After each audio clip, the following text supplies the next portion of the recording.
Gaza attend le début du cessez-le-feu et l'aide humanitaire continue d'affluer vers le territoire.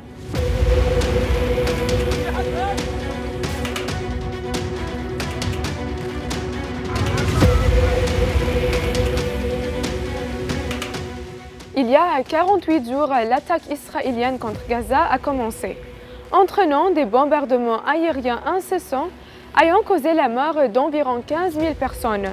Le monde a été confronté à des scènes brutales et tragiques qu'il sera difficile d'oublier.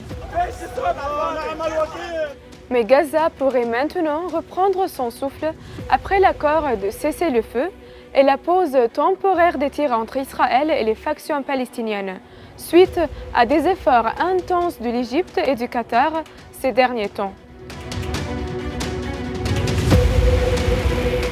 L'accord permet le passage de centaines de camions d'aide humanitaire chaque jour vers toutes les zones de la bande de Gaza.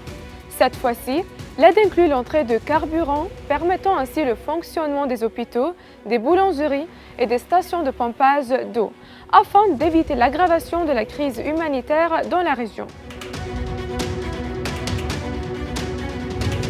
L'accord entre les deux parties inclut également la libération de 50 détenus de la bande de Gaza et de 150 prisonniers palestiniens dans les geôles de l'occupation, tout étant des femmes et des enfants.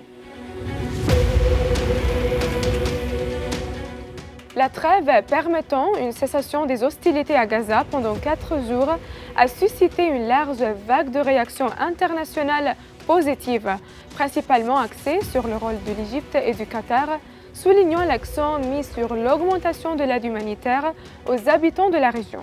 Malgré l'accord sur tous les détails liés aux opérations militaires à Gaza, des responsables israéliens et palestiniens ont déclaré que l'entrée en vigueur du cessez-le-feu pourrait être retardée de plusieurs heures en raison de l'accord sur les noms de certains détenus et des modalités de leur émise.